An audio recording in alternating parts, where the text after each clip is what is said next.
Hi there, my name is Alex, and I'm coming to you from BigAppleSchool in Novosibirsk, Russia, with a couple of rules for English acquisition.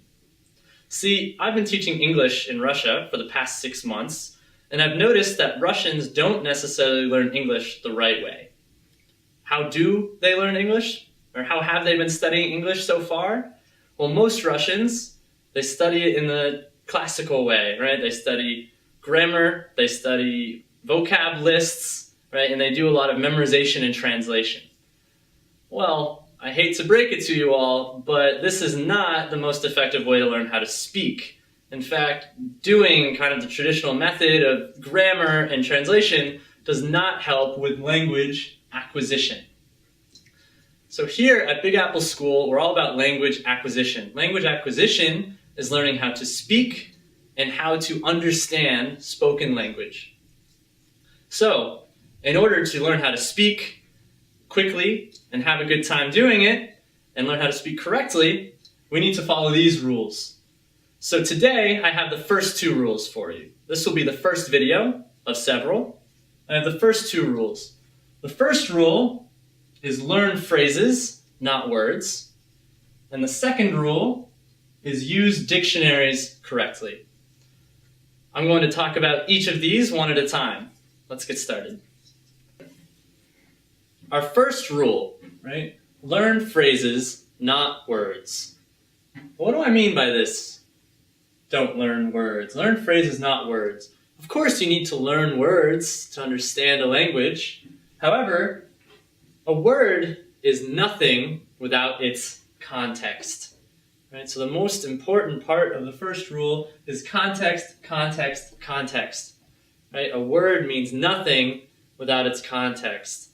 A word is only a piece of the puzzle, right? But in order to understand language, you need the whole puzzle. You need to be able to put it together, right? One word by itself is not going to help you because it could mean lots of different things. Let me illustrate to you how one word can have several meanings and be very different based on its context. So take the verb can, right? We want to learn the verb can. So we translate it into Russian as a verb, moch, right? Okay, can equals moch. All right, cool. So you think you understand the word can, you memorize it, you write it down a bunch of times, can equals moch, can equals moch, can, moch, moch, moch. All right? And, okay, now you use it. Okay, can you help me? Great, we've used the verb can. Okay, but later on in your studies, you come across this sentence. Can you give me that soda can? Wait, why am I using the verb can twice to ask for a soda? That doesn't make sense. Well, that's because it's not what you're doing. Can is also a noun, which in Russian translates into banka. Right?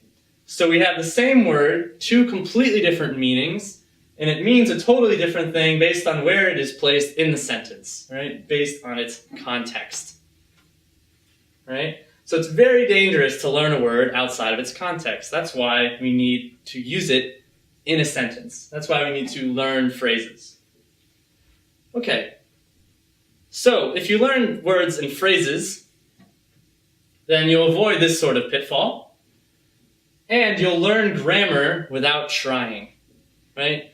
If you always learn the phrase that a word is used in, you will learn how to speak. You will learn how to use grammar. You will learn how to understand as well, without having to memorize the rules, without having to spend lots of time with exercises, right, that aren't real communication. You're just kind of wasting time trying to learn rules when you really need to be acquiring language. Okay, so how can we do this? How can we learn phrases more effectively and stop learning words on their own? Well, always write new words in a phrase. You can start right now. If you've heard any new words during this video, write the whole phrase that you heard them in, or make your own phrase. Right? It's very important that the phrase you write it in is meaningful. Right? The phrase needs to be meaningful, so it should be your own phrase or something that's important to you or an important way that it's used, but the phrase should be meaningful. So, learn phrases, not words. So, rule number 2. Use dictionaries correctly, right? Use dictionaries correctly. So, sometimes you're not going to know a word. You're going to come across a new word, and you want to write it in a phrase, but you just don't quite know what it means, right? So you're going to use a dictionary like this.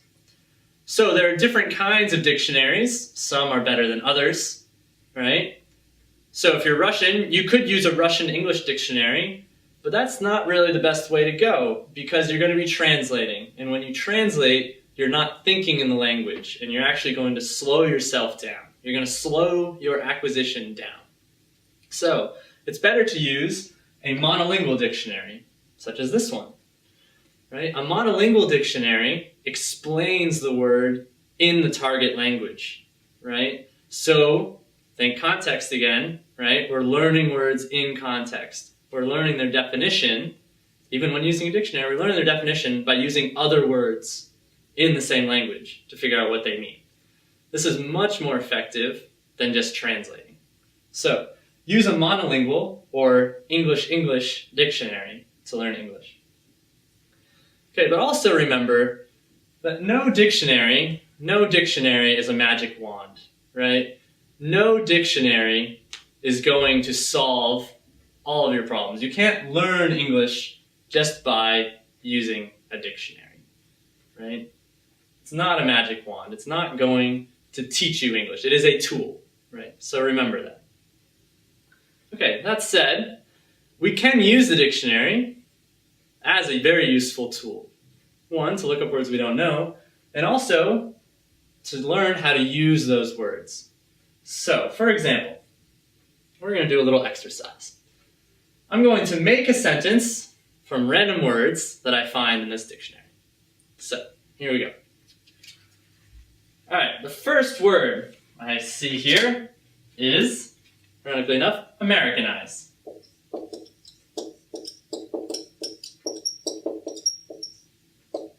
Americanize. Word number 1. Okay, word number 2. Money.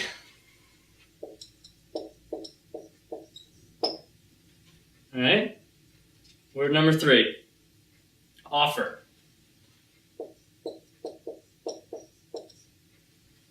Okay, so now I need to make a sentence using these 3 words. Alright, so I use a good dictionary, and a good English dictionary will give me the meaning of these words, what kind of words they are. We'll probably use them in a sentence, right? So I see an example of how they're used.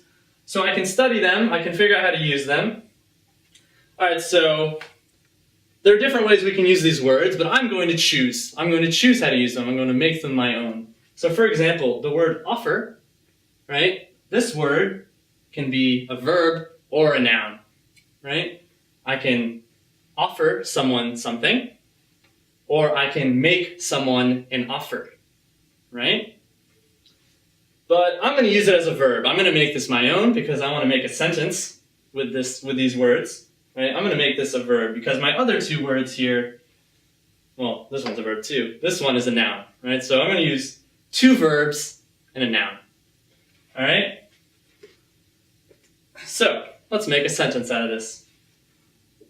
Can I offer to Americanize your money? Can I offer to Americanize your money? Right? Offer, Americanize, money. So, can I offer to give you some dollars? Right? You have rubles. Would you like some dollars? Can I offer to Americanize your money? So, by doing this, I've taken some words, right? I want to learn them, so I'm writing them in a sentence, right? And this is forced, so look, I added a whole bunch of other words to make this sentence, and I used grammar to do it, right? Can, very useful word, right?